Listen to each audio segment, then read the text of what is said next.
तो आज हम एक्सप्लेन करने वाले हैं नीनू विदानी निदानु नेने मूवी की स्टोरी। हिंदी में इसका मतलब होता है मैं वह परछाई हूँ जो तुम्हें छोड़ देती है। इस मूवी की डिमांड की है अविनाश ने। सबसे पहले मैं उनको थैंक्स करना चाहूँगा क्योंकि मूवी की कहानी काफ़ी यूनिक और इंटरेस्टिंग है। ये एक तेलुगु थ्रिलर ड्रामा मूवी है जो कि 2019 में रिलीज हुई थी। और स्टोरी स्टार्ट करने से पहले मैं आपको बता दूं कि अगर आपने स्टोरी को ध्यान से नहीं सुना तो हो सकता है कि ये कहानी आपके दिमाग के ऊपर से जाए क्योंकि मूवी थोड़ी सी कंफ्यूजिंग है। इसीलिए मूवी की स्टोरी को शुरू से लेकर एंड तक ध्यान से सुनिएगा। तो बिना किसी देरी के स्टार्ट करते हैं इस माइंड ब्लोइंग मूवी की स्टोरी। मूवी की स्टार्टिंग में हैदराबाद में 2035 का समय दिखाया जाता है जहां एक डॉक्टर होलोग्राम टेक्नोलॉजी के जरिए अपने पोते से बात कर रहा है। इसका नाम थरुण है। तभी डॉक्टर से मिलने के लिए कुछ स्टूडेंट्स आते हैं जो बताते हैं कि हम पैरासाइकोलॉजी की पढ़ाई कर रहे हैं और ये भी बताते हैं कि वो सुपरनैचुरल इंसिडेंट्स पर रिसर्च कर रहे हैं। होलोग्राम के जरिए एक स्टूडेंट कुछ पुनर्जन्म की घटनाओं के बारे में बताती है और वो कहती है कि हमें पता लगा है कि आपके पास भी एक ऐसा ही अजीब केस आया था। हम लोग एक्चुअल में उसी केस की डिटेल्स आपसे जानने के लिए आए हैं ताकि हमारी रिसर्च में कुछ मदद मिल सके। डॉक्टर कहता है कि ये दुनिया काफी सरप्राइजेस और मिस्ट्री से भरी पड़ी है। इस दुनिया में कुछ भी पॉसिबल हो सकता है और उस केस के बारे में बताना शुरू करता है। यहाँ से मूवी फ्लैशबैक में जाती है। ये बात 2013 की है। हैदराबाद के कुक्कटपल्ली इलाके में एक लड़की और उसके कुछ फ्रेंड्स बच्चों को स्कूल बैग्स बांट रहे हैं। यहाँ ये लोग एक छोटी लड़की से मिलते हैं जो बताती है कि मजबूरन उसे किसी के घर में काम करना पड़ रहा है लेकिन उसे स्कूल बैग काफी पसंद है तो ये लोग उसे भी एक बैग दे देते हैं। तभी उस छोटी लड़की का पिता वहां आता है जो दिखने में गुंडे टाइप का दिखाई देता है और इन पर गुस्सा करने लगता है।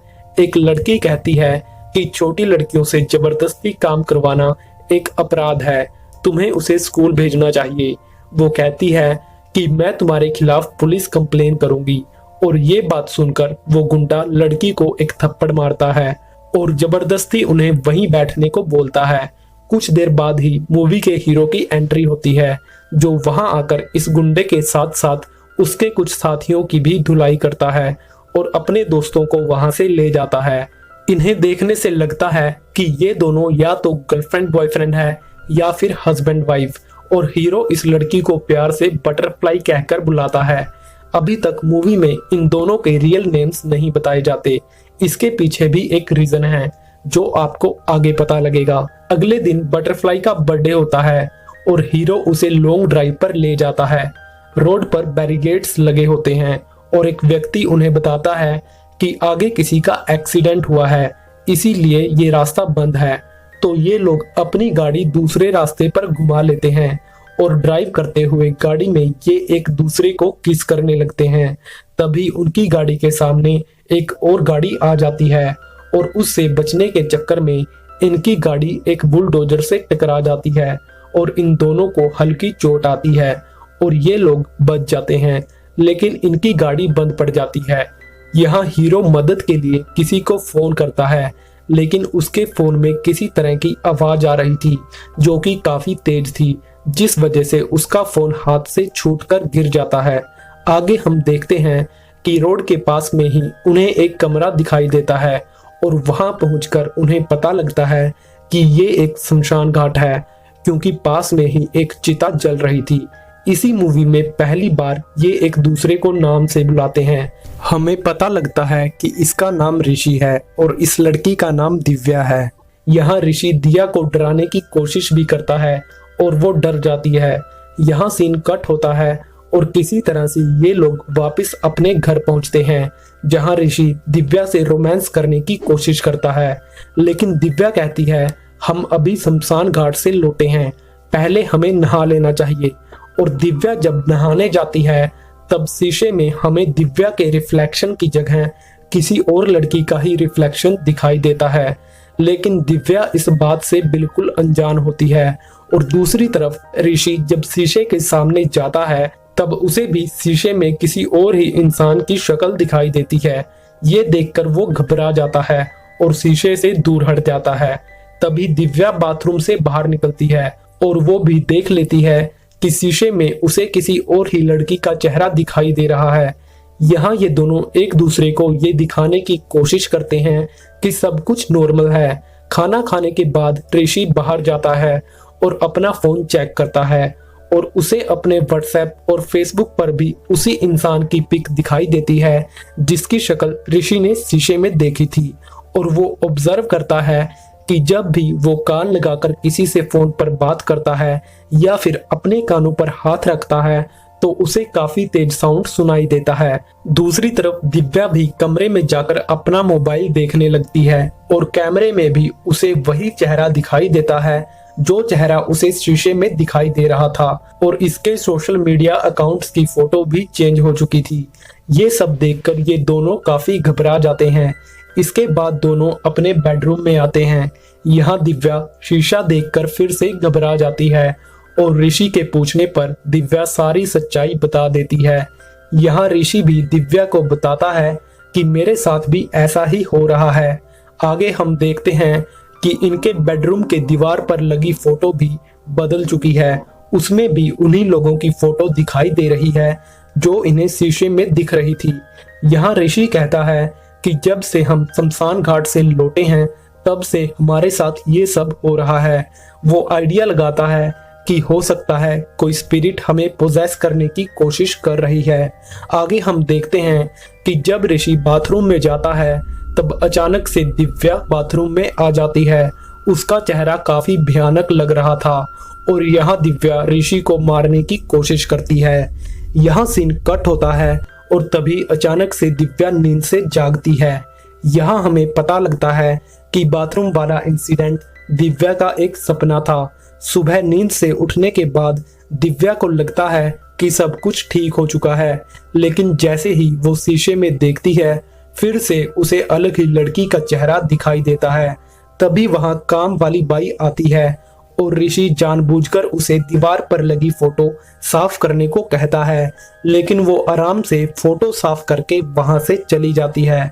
ये देखकर ऋषि और दिव्या काफी हैरान होते हैं। ऋषि दिव्या को कहता है कि हमें पता नहीं है कि हमारे साथ क्या हो रहा है। ये किसी स्पिरिट का काम भी हो सकता है या फिर इसके पीछे कोई साइंटिफिक रीजन भी हो सकता है। इसीलिए ऋषि दिव्या को चर्च के फादर के पास भेजता है और खुद एक हिप्नोथेरेपी के लिए डॉक्टर के पास जाता है। डॉक्टर बताता है कि तुम्हें किसी और की फोटो दिखाई दे रही है, ये सिर्फ तुम्हारा वहम है। लेकिन जब वो डॉक्टर मिरर में देखता है तब वो भी शॉक्ड रह जाता है, क्योंकि मिरर में उसे ऋषि की जगह किसी और ही आदमी की शक्ल दिखाई दे रही थी। इसके बाद डॉक्टर ऋषि को हिप्नोटाइज करता है और इस बारे में पता लगाने की कोशिश करता है, लेकिन हिप्नोटाइज होने के बाद ऋषि डॉक्टर के किसी भी सवाल का जवाब नहीं देता। और जब डॉक्टर रिफ्लेक्शन वाले व्यक्ति से बात करने की कोशिश करता है तब डॉक्टर के सामने वही व्यक्ति अचानक से प्रकट हो जाता है और डॉक्टर से बात करने लगता है, जिस वजह से डॉक्टर भी घबरा जाता है और अपने क्लिनिक से भाग जाता है। दूसरी तरफ हम देखते हैं कि फादर दिव्या को बताते हैं कि 400 साल पहले ग्रीक में भी कुछ ऐसा ही हुआ था।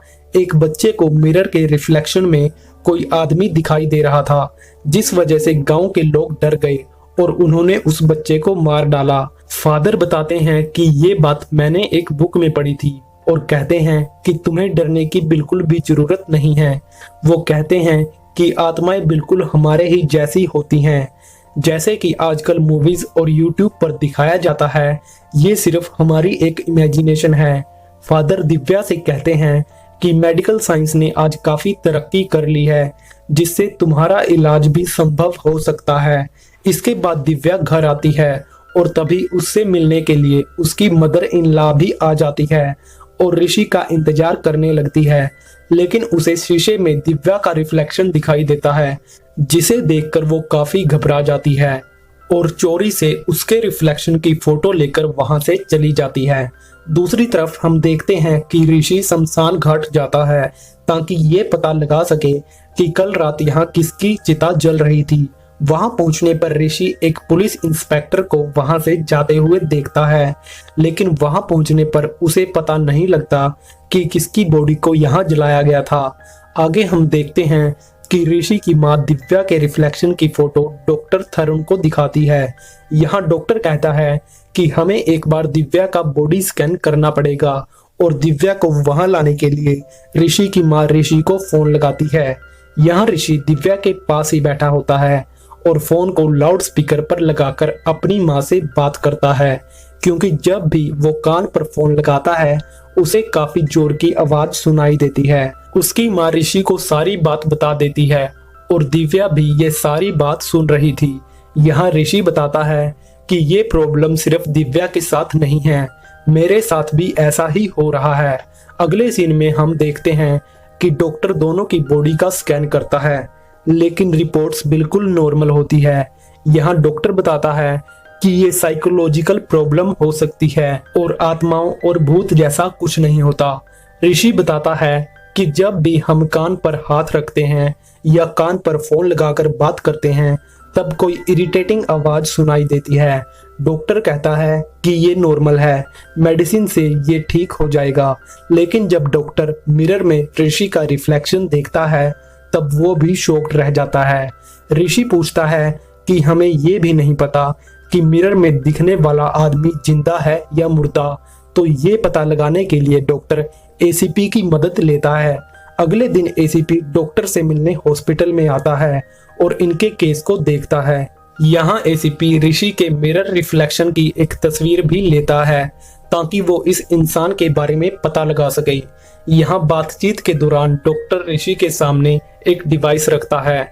ये डिवाइस सिर्फ पैरानॉर्मल आवाजों को ही रिकॉर्ड करता है और ऋषि पर किसी आत्मा का साया है या नहीं, यही कन्फर्म करने के लिए डॉक्टर इस डिवाइस में ऋषि को अपनी आवाज रिकॉर्ड करने को कहता है, लेकिन उस डिवाइस में कोई भी आवाज रिकॉर्ड नहीं होती। जब ऋषि वहां से चला जाता है तब डॉक्टर एसीपी को एक वैसा ही डिवाइस दिखाता है जो डॉक्टर ने डेस्क में रखा था। एक्चुअल में यही असली डिवाइस था और जो डिवाइस डॉक्टर ने ऋषि को दिखाया था वो नकली था।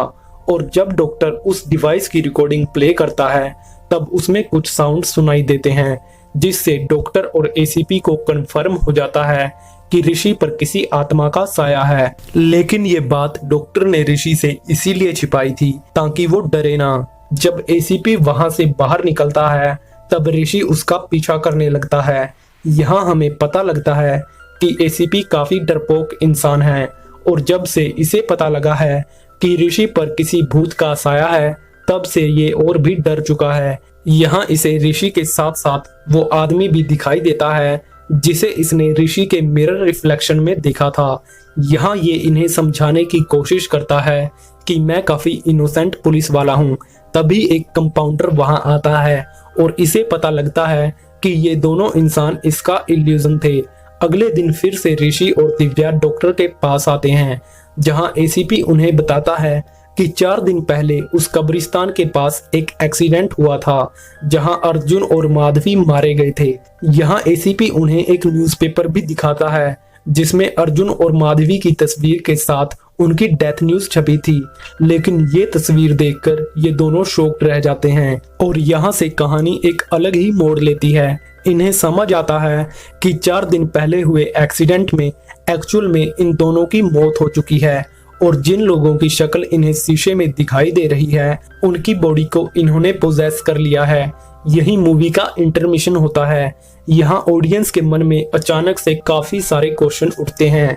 अगर आप ये स्टोरी ध्यान से सुनेंगे तो अगले 2 से 3 मिनट में आपके मन में उठने वाले सभी क्वेश्चंस का आंसर मिल जाएगा। आपको अगर याद हो तो मूवी की स्टार्टिंग में हमें इनका नाम नहीं बताया गया था। यहाँ हमें पता लगता है कि इनका असली नाम अर्जुन और माधवी है और इन्होंने ऋषि और दिव्या की बॉडी को गलती से पोजेस कर लिया है। और हमें ये भी पता लगता है कि इनके सोशल मीडिया अकाउंट्स और घर पर लगी हुई तस्वीरें भी ऋषि और दिव्या की ही थी और उस एक्सीडेंट के बाद ये दोनों उन्हीं की जिंदगी जीने लग गए थे। इसीलिए इनके घर पर काम करने वाली बाई ने फोटो साफ करते हुए कोई भी रिएक्शन नहीं दिया। जो फोटो इन्हें दिखाई दे रही थी एक्चुअल में वही रियलिटी है। और सभी लोगों को इनकी शक्ल भी ऋषि और दिव्या की ही दिखाई दे रही है। यानी कि अभी तक शीशे में सभी लोगों को ऋषि और दिव्या की जगह अर्जुन और माधवी की शक्ल दिखाई दे रही थी, इसीलिए सब शॉक्ड थे। लेकिन सिर्फ अर्जुन और माधवी को शीशे में ऋषि और दिव्या की शक्ल दिखाई दे रही है। यहाँ से कहानी फिर से प्रेजेंट में आती है, यानी कि 2035 में, और एक लड़का डॉक्टर से कहता है कि मुझे विजुअलाइजेशन करने में थोड़ी कंफ्यूजन हो रही है। मैं जिसे अभी तक ऋषि समझ रहा था वो एक्चुअल में अर्जुन है, और अर्जुन इस वक्त मर चुका है। तो मैं अब उस कैरेक्टर की जगह अर्जुन की शक्ल विजुअलाइज करूं या फिर ऋषि की। डॉक्टर कहता है कि अभी तक ये कहानी अर्जुन के पॉइंट ऑफ व्यू से चल रही थी, तो आगे भी वैसे ही चलने दो, क्योंकि अर्जुन और माधवी ने ऋषि और दिव्या की बॉडी को पूरी तरह से कंट्रोल में ले लिया है। इसीलिए ये कहानी अर्जुन और माधवी के पॉइंट ऑफ व्यू से आगे बढ़ती है। मूवी फिर से फ्लैशबैक में जाती है, जहां अर्जुन और माधवी काफी शॉक्ड होते हैं। उन्हें यकीन नहीं होता कि वो लोग मर चुके हैं और इस वक्त उनकी आत्मा किसी और की बॉडी में है। यहाँ अर्जुन माधवी को समझाता है कि हम ऋषि और दिव्या की लाइफ जी रहे हैं, ये हमारी लाइफ नहीं है, ना ही ये हमारा घर है और ना ही वो औरत मेरी माँ है। यहाँ अर्जुन माधवी से कहता है कि अभी तक हम लोग मिरर से भागते आ रहे हैं, हमें एक बार मिरर के सामने जाकर उनका सामना करना चाहिए। और जब अर्जुन मिरर के सामने जाता है तो उसे समझ आता है कि मिरर के जरिए वो ऋषि से बात कर सकता है। यहाँ ऋषि डर के कारण मिरर से दूर जाने की कोशिश करता है, लेकिन अर्जुन उसे समझाता है कि मुझे खुद नहीं पता कि मैंने तुम्हारी बॉडी को पोजेस क्यों किया। वो कहता है कि मैं भी तुम्हारे जैसा ही हूँ। यह ऋषि बताता है कि 4 दिन पहले हमने एक एक्सीडेंट देखा था। ऋषि एक्चुअल में अर्जुन और माधवी के एक्सीडेंट के बारे में ही बता रहा था। ऋषि उस रात अपनी वाइफ के साथ शॉपिंग करके घर लौट रहा था और रास्ते में एक बुलडोजर के पास उसे एक गाड़ी दिखाई दी, लेकिन जब उसने पास जाकर देखा तो उसमें कोई नहीं था। ऋषि बताता है कि मैंने पुलिस से कांटेक्ट करने की कोशिश की, लेकिन अचानक से फोन में कोई तेज आवाज आई, जिस वजह से फोन नीचे गिरकर खराब हो गया था। वो कहता है कि पास में ही एक शमशान घाट था, जहां मैंने अपनी वाइफ के साथ एक प्रैंक किया था, और उसके बाद हम घर आ गए और तब से हमें शीशे में तुम्हारी शक्ल दिखाई दे रही है। अर्जुन ऑब्जर्व करता है कि जैसे जैसे ये बता रहा है एक्सीडेंट के बाद वैसे ही इंसिडेंट तो मेरे और माधवी के साथ भी हुए थे। यही सब बातें अर्जुन डॉक्टर को बताता है और ये भी पूछता है कि पता नहीं क्यों हम लोग ऋषि और दिव्या की लाइफ जी रहे हैं। यहाँ डॉक्टर समझाता है कि तुम्हें इस बात का बिल्कुल भी अंदाजा नहीं था कि तुम मर चुके हो, और जब तुमने ऋषि की बॉडी को पोजेस किया तब इस बॉडी में ऋषि की मेमोरी एक्टिवेट थी, जिस वजह से तुम उसकी लाइफ जीने लगे। यहाँ हमें समझ आता है कि अर्जुन और ऋषि की मेमोरी आपस में मिल चुकी हैं।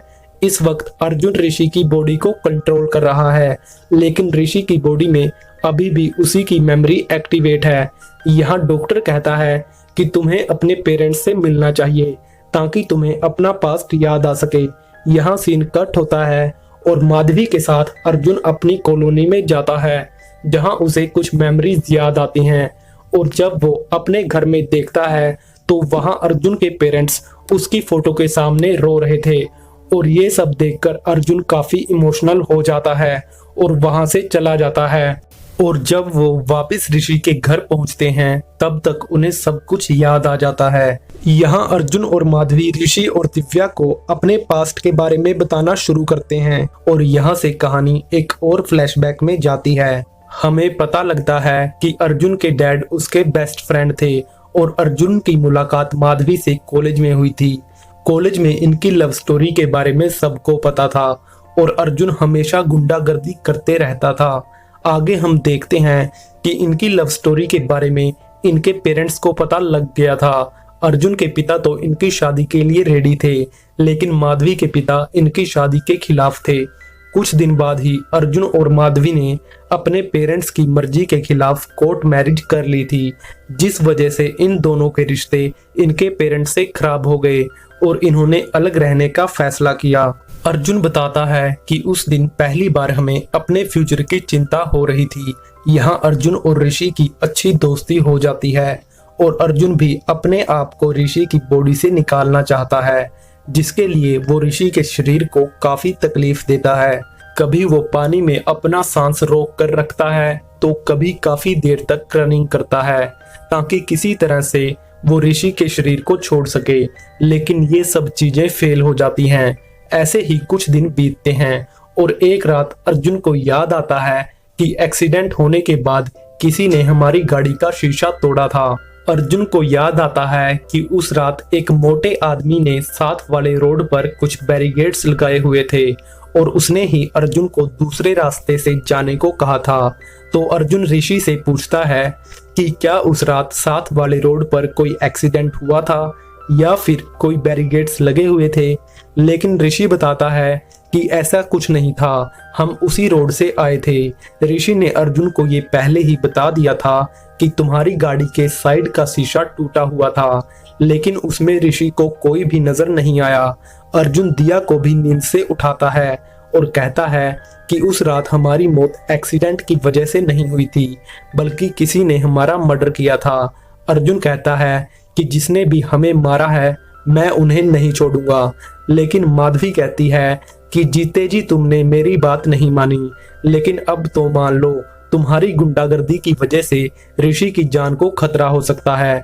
वो आपस में बातें कर ही रहे थे कि तभी अर्जुन के नाक से खून बहने लगता है और ये खून वाली बात अर्जुन डॉक्टर के साथ शेयर करता है। डॉक्टर बताता है कि तुम्हारी बॉडी में इस वक्त 2 ब्रेन काम कर रहे हैं, इसी वजह से तुम्हारे नाक से खून निकला था। अर्जुन से बात करने के बाद डॉक्टर ऋषि की मां को बुलाता है और कहता है कि अगर ऐसा ही चलता रहा तो ऋषि की जान को खतरा हो सकता है, क्योंकि उसका ब्रेन 2 मेमोरीज के बीच कंफ्यूज हो रहा है। और साथ में ये भी कहता है कि जल्द ही हम इसका कोई सोल्यूशन निकाल लेंगे। आगे हम अर्जुन को एसीपी के साथ बात करते हुए देखते हैं और जो भी अर्जुन को उस रात के बारे में याद आता है वो सब कुछ अर्जुन एसीपी को बता देता है ताकि वो उनके कातिलों को ढूंढने में उसकी मदद कर सके। और एसीपी पुलिस को इस केस की इन्वेस्टिगेशन करने के लिए लगा देता है।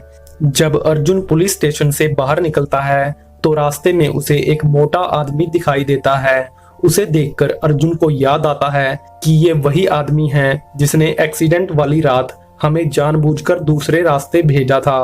और ये मोटा आदमी एक व्यक्ति की बाइक पर बैठकर वहां से निकल जाता है और उस बाइक वाले इंसान की शक्ल देखकर अर्जुन को याद आता है कि ये तो उन्हीं में से एक है जिन गुंडों से मेरा कुकटपली में झगड़ा हुआ था। अगले दिन जब अर्जुन माधवी के साथ एक रेस्टोरेंट में जाता है तो वहां भी उसे वही मोटा आदमी दिखाई देता है। यहाँ अर्जुन माधवी से टॉयलेट का बहाना लगाकर वहां से निकल जाता है और उस गुंडे का पीछा करता है। एक पोर्ट के पास उसके साथी शराब पीने लगते हैं और वहां अर्जुन मुंह पर रुमाल बांधकर फिर से इनकी धुलाई करता है और कुछ सेकंड्स बाद ही अर्जुन को माधवी का कॉल आता है और वो वहां से निकल जाता है। अगले सीन में हम देखते हैं कि एसीपी अर्जुन को पुलिस स्टेशन बुलाता है। सबसे पहले एसीपी अर्जुन को उस गाड़ी वाले आदमी से मिलवाता है जो गाड़ी उस रात इनके सामने आई थी। वो आदमी कहता है कि मैं अपनी साइड गाड़ी चला रहा था और एसीपी उसे इनोसेंट बताकर वहां से जाने देता है। फिर एसीपी उन्हीं गुंडों को बुलाता है जिनके साथ कुकटपली में अर्जुन का झगड़ा हुआ था और कुछ देर पहले ही अर्जुन ने इनकी धुलाई भी की थी। वो बताते हैं कि उस रात हमने अर्जुन के मर्डर की प्लानिंग की थी और जानबूझकर इन्हें सुनसान रास्ते पर मोड़ा था, लेकिन जब अर्जुन की गाड़ी बुलडोजर से टकराई तब वहां पर कुछ लोग पहले से मौजूद थे, इसीलिए हम भी वहां से निकल गए। एसीपी कहता है कि इन्वेस्टिगेशन से पता चला है कि ये लोग बिल्कुल सच कह रहे हैं और उन्हें भी वहां से जाने देता है। अब एसीपी उन लोगों को वहां बुलाता है जो लोग एक्सीडेंट के बाद वहां आए थे और उन्हें देखकर अर्जुन को याद आता है कि इन्हीं लोगों ने एक्सीडेंट के बाद हमारी गाड़ी का शीशा तोड़ा था। उसे लगता है कि इन्हीं लोगों ने हमारा कत्ल किया होगा, लेकिन वो लोग बताते हैं कि हमने तुम्हें बचाने के लिए ही शीशा तोड़ा था और हमने एम्बुलेंस को फोन किया था ताकि तुम्हारी जान बच सके। इनकी बातों से हमें ये भी पता लगता है कि उस रात शमशान घाट में जो चिता जल रही थी वो इन्हीं में से एक व्यक्ति के दादा की थी, इसीलिए ये लोग वहां पर मौजूद थे। वो बताते हैं कि एम्बुलेंस पहुंचने पर हम वहीं छिप गए थे, क्योंकि उस रात हमने शराब पी हुई थी और हमें लगा कहीं तुम्हारे एक्सीडेंट का इल्जाम हम पर ना आ जाए। एसीपी भी बताता है कि फोन रिकॉर्ड से हमें पता लगा है कि इन्होंने ही एम्बुलेंस को फोन किया था और ये भी निर्दोष हैं। एसीपी बताता है कि जब तुम्हारा एक्सीडेंट हुआ था कुछ समय बाद ही तुम एक्सीडेंट की वजह से मर गए थे। ये बात सुनकर अर्जुन थोड़ा इमोशनल हो जाता है। यहाँ अर्जुन एसीपी को इस केस को सुलझाने के लिए थैंक्स कहता है और वहाँ से चला जाता है। घर पहुँचने के बाद अर्जुन सारी सच्चाई माधवी को भी बता देता है और उन्हें एहसास होता है कि उन दोनों की गलती की वजह से ही उनकी जान गई थी, क्योंकि ये दोनों चलती गाड़ी में रोमांस कर रहे थे। यहाँ अर्जुन माधवी को ये भी बताता है कि कल डॉक्टर थरुण हमारे ब्रेन का ऑपरेशन करने वाला है, ताकि हमारे ब्रेन सेल्स को वो ऋषि और दिव्या के ब्रेन सेल से अलग कर सकें। इसके बाद काफ़ी चांसेस हैं कि हमारी आत्मा इनकी बॉडी छोड़ देगी। अब इनके पास सिर्फ 8 घंटों का समय बचा था, इसीलिए ये दोनों आखिरी बार अपने पेरेंट्स से मिलने जाते हैं और उन्हें सारी सच्चाई बता देते हैं। अर्जुन और माधवी अपने पेरेंट्स से सॉरी कहते हैं और उनके साथ कुछ टाइम स्पेंड करते हैं और फिर दोनों हॉस्पिटल में पहुंचते हैं और कुछ टाइम के लिए वहीं सो जाते हैं। लेकिन अगली सुबह जब ये लोग उठते हैं तब ऋषि और दिव्या बिल्कुल नॉर्मल होते हैं और शीशे में भी ऋषि को अपना चेहरा ही दिखाई देता है, लेकिन इन्हें कुछ भी याद नहीं रहता कि इनके साथ क्या हुआ था। मूवी फिर से प्रेजेंट में आती है, जहां डॉक्टर बताता है कि शायद अपने पेरेंट्स से मिलकर ही अर्जुन और माधवी को अपनी लाइफ में फुलफिलमेंट महसूस हुई, इसीलिए वो चले गए। डॉक्टर कहता है कि मैं ऑपरेशन से पहले एक बार अर्जुन से गले मिलना चाहता था, लेकिन वो अचानक से ही चला गया। यहाँ सभी स्टूडेंट्स डॉक्टर को इस केस के बारे में बताने के लिए थैंक यू कहते हैं और वहाँ से चले जाते हैं। लेकिन एक लड़का अपने फ्रेंड से कहता है कि मैं अभी आता हूँ, और फिर वो लड़का डॉक्टर से एक बार गले मिलता है और वहाँ से निकलने लगता है। यहाँ डॉक्टर पूछता है कि तुम्हारा नाम क्या है। तभी एक लड़की उसे अर्जुन कहकर आवाज लगाती है और वो निकलते हुए कहता है मैं अभी आ रहा हूँ माधवी। ये सुनकर डॉक्टर थोड़ा हैरान होता है और दूर लगे एक शीशे की तरफ देखकर मुस्कुराता है और मूवी यहीं खत्म होती है। मूवी की एंडिंग में हमें रोड पर ड्राइविंग करते हुए सावधान रहने का एक मैसेज भी दिया जाता है। तो इस स्टोरी की एक्सप्लेनेशन को आप 10 में से कितनी रेटिंग देना चाहेंगे कमेंट बॉक्स में जरूर बताएं, और आपके हिसाब से आत्माएं एग्जिस्ट करती हैं या नहीं, ये बात भी आप कमेंट बॉक्स में बता सकते हैं। वीडियो पसंद आई हो तो लाइक और शेयर जरूर करें। मिलते हैं किसी नेक्स्ट माइंड ब्लोइंग स्टोरी के साथ, तब तक के लिए bye bye and take care.